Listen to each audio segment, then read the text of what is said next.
जय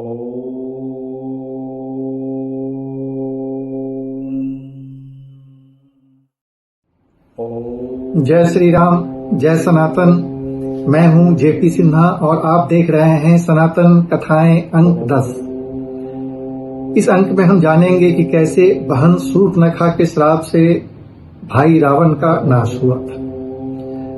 रामायण में शूर्पणखा वो पात्र है जिसके कारण भगवान राम और रावण का युद्ध हुआ था और जिसकी वजह से रावण ही नहीं उसके पूरे कुल का नाश हुआ था।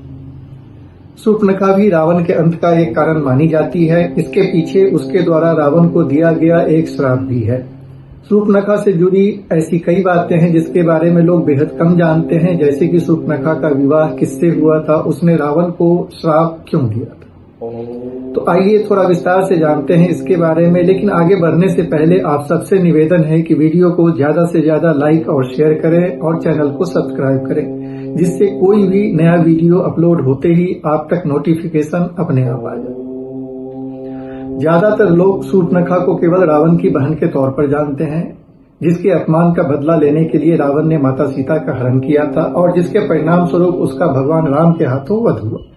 लेकिन शूर्पणखा की भूमिका इससे कहीं अधिक है। शूर्पणखा ऋषि विश्रवा और कैकसी की बेटी थी। वह रावण, कुंभकर्ण और विभीषण की बहन भी थी।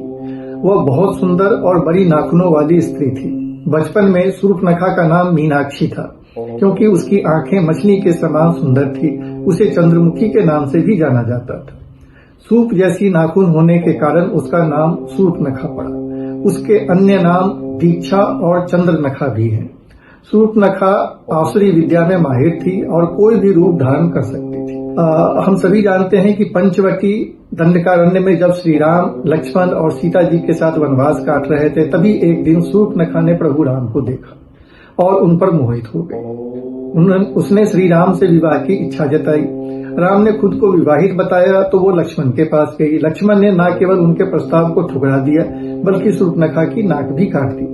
इस दौरान शूर्पणखा ने देवी सीता को मारने की कोशिश भी की थी। जिस जगह पे शूर्पणखा की नाक कटी थी वह क्षेत्र नासिक के नाम से प्रसिद्ध हुआ, जो आज के महाराष्ट्र प्रांत में स्थित है। इस घटना के बाद ही शूर्पणखा रावण के पास गई और राम और लक्ष्मण द्वारा अपने अपमान और अपनी नाक काटे जाने का पूरा वृत्तांत सुनाया। उसने माता सीता की सुंदरता का बखान कर रावण को उनसे शादी के लिए प्रेरित भी किया और उनके अपहरण के लिए भी उकसाया।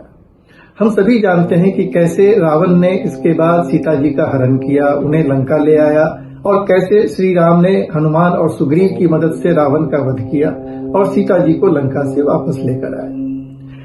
आइए अब जानते हैं कि शूर्पणखा ने रावण को श्राप क्यों दिया था। दरअसल शूर्पणखा के पति का नाम दानवराज विद्युतजिह्वा था। वह कालकेय नाम के राजा का पुत्र और सेनापति था। मान्यता है कि शूर्पणखा का पति दानवराज विद्युतजिह्वा विष्णु भक्त अर्थात नारायण भक्त था। रावण को जब यह पता चला तो उसे काफी क्रोध आया और उसने विद्युतजिह्वा को विष्णु भक्ति छोड़ने को कहा, लेकिन वो नहीं माना। कहा जाता है कि जब रावण विश्व विजय पर निकला तो कालकेय से उसका युद्ध हुआ।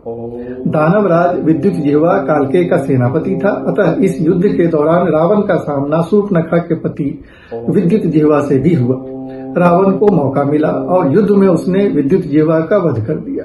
अपने पति की मृत्यु से शूर्पणखा तिलमिला उठी थी। उसने काफी विलाप किया और क्रोध में आकर रावण को श्राप दिया कि मेरे कारण ही तेरा सर्वनाश होगा। रावण ने शूर्पणखा के पति को मारने के बाद अपनी बहन को अपने भाई खर और दूषण के पास भेज दिया था, जिन्हें रावण ने दंडकारण्य का राजकाज संभालने के लिए दे रखा था।